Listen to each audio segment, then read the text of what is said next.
Good afternoon. How are you? Well, it's a little cooler here, and I'm doing this in the afternoon because while I was working in my office, I had in the background the openings in the Chauvin murder trial. The officer who, in my opinion, from all the evidence, killed George Floyd. The evidence that I knew, I commented on in my podcast yesterday, which was a good review for me. And if you heard it, it may have helped you understand the parameters of what happened that day in May. I thought that the prosecutor and defense both made good arguments. That is to say, professional arguments. That's not to say that I endorse what the defense said or believe it, but I thought that as an advocate, he did well.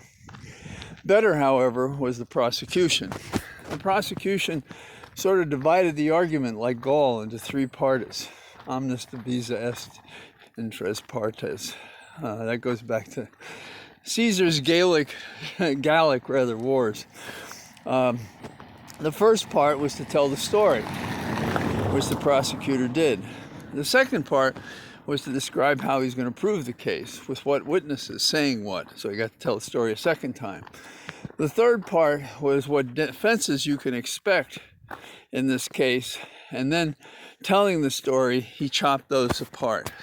Now, I thought that the most dramatic portion of his opening was to play the tape of those encouraging the officer to stop doing what he was doing because they were putting him at risk. Number of people talking about, does he have a pulse? Number of people saying, can't you see what's going on here? He's not responsive. And there was a martial artist who's very outspoken about the whole thing, calling the officer, hey bro, you can do better than this. What are you doing, And that, I think, imputes to Chauvin the knowledge by their statements that you should be alarmed and worried about this. What is wrong with you? What are you doing?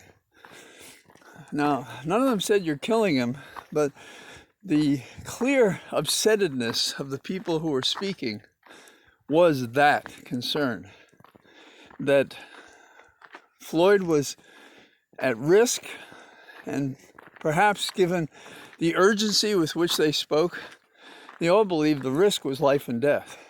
The officer, unmoved, didn't do anything. The defense basically came in with an attack on George Floyd. Now, the problem with this attack is it is to invoke stereotypes and to hope those stereotypes are ascribed to Floyd so that, well, we've diminished his life.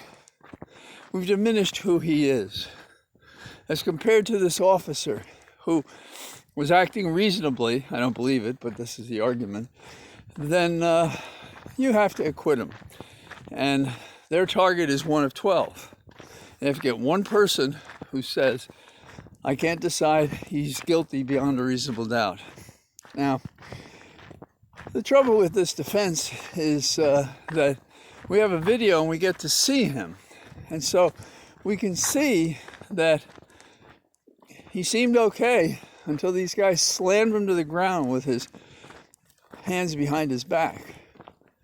And they say this was all necessary for Chauvin to put his knee to neck, to cut off his windpipes, to press him down on the ground, flatten out his chest so he can't draw a breath. And the prosecutor inhaled to show what it takes to draw a breath.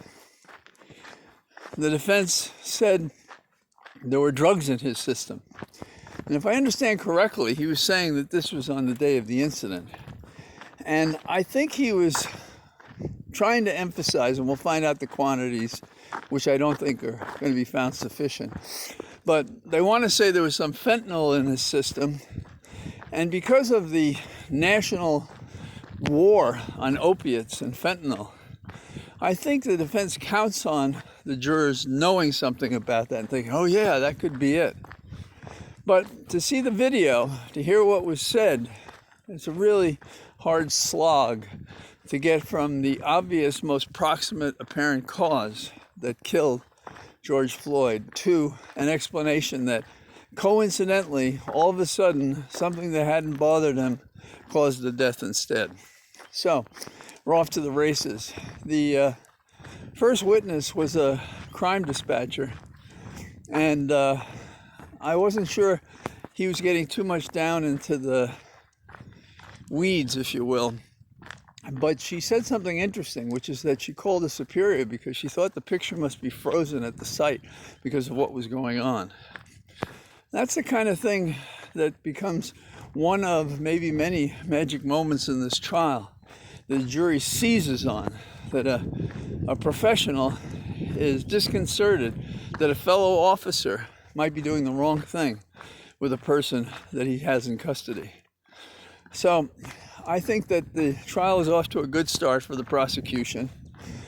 The defense attorney was understated. That may be calculated because he's in territory where the people begin on the jury ready to convict, and he has to move at least one of them from that position over to his side to find reasonable doubt. So I'll watch it when I can. My cases are, of course, active this week, so I have to attend to my own legal practice, but I will follow this when I can. Hope you get out today, a little more brusque than that spring weather we had gotten used to. All the best. Bye-bye.